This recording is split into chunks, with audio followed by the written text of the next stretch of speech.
नर्मदापुरा में ओवरलोड डंपरों पर हो रही संयुक्त कार्रवाई के विरोध में डंपर मालिकों ने कलेक्ट्रेट पहुंचकर ज्ञापन सौंपा और 10% अतिरिक्त रेत भरने की छूट की मांग की।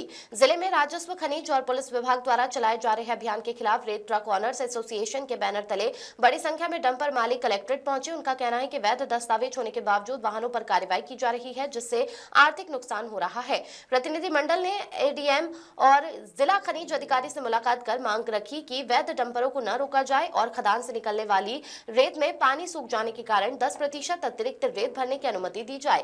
प्रशासन ने मांगों पर नियमानुसार विचार करने का आश्वासन दिया। जी, अभी वो खनिज के ट्रक के जो परिवहन के संचालक है उनके साथ यहाँ पर औपचारिक रूप से बैठक हुई है और बैठक में सौहार्दपूर्ण ढंग से उनके पक्ष को भी जाना गया है और जो शासन प्रशासन का पक्ष है उससे भी उनको अवगत कराया गया है।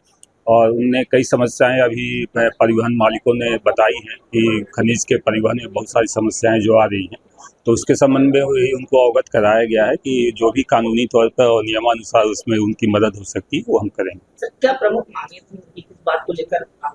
परिवहन में जो परेशानियां उनको आ रही है उसके संबंध में उनने अपने जो है समस्याएं जो अपने प्रशासन के समक्ष रखा है, पुलिस के समक्ष रखा है और उसके संबंध में जो नियमानुसार होगा उनका सहयोग करके हम भी चाहते हैं कि नर्मदापुरम जिले में जो है जो शासन को उससे जो लाभ होता है रॉयल्टी से और इससे जो है वो अनवरत बना रहे और उसमें वृद्धि हो, शासन को उसमें किसी टाइप की क्षति न। सर मेरा नाम विश्वा रावत है, भोपाल सेंट्रल ऑनर्स एसोसिएशन में सचिव पद पर आसीन है। मुलाकात करने आए तो किस तरह की मांगे थी, क्या आश्वासन मिला था?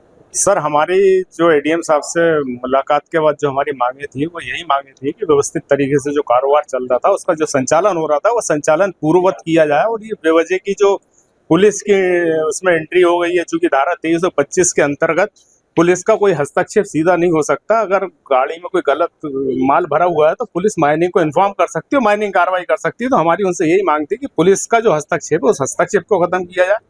जो गाड़ियां रोक ली गई है वजह जो भी रही हो, उन गाड़ियों को चूंकि सब पे रॉयल्टी है तो उनको अनवरत छोड़ा जाए और व्यापार को सुचारू रूप से करने के लिए इस तरह की जो व्यवधान है, चूंकि सब व्यवस्थाओं से काम चल रहा था तो उस व्यवस्था को पूर्ववत किया जाए। और मैं समझता हूँ कि एडीएम साहब जैसे अधिकारी हर जिले में आ जाए तो मैं समझता हूँ समस्या खत्म कभी उत्पन्न ही ना हो तो खत्म होने का सवाल ही नहीं। जो गाड़ियां पकड़ी छोड़ी जा रही है? हाँ, ये सर अभी उनने आश्वासन दिया है, गाड़ियों को निश्चित तौर से उन्होंने ये भी कहा है कि जो व्यवस्था के अनुरूप गाड़ियां चल रही है उस व्यवस्था के अनुरूप गाड़ियों का संचालन आप करिए, आपको कोई दिक्कत नहीं आएगी। और सबसे बड़ी बात ये है, हमें तो मेरा ख्याल है 25 साल के मेरे इस व्यापार में पहला कोई ऐसे अधिकारी मिले हैं जिनने जो बिल्कुल जमीन से जुड़े अधिकारी हैं जिनने समस्याओं को समझा है और उनका निराकरण का आश्वासन पूर्ण दिया है।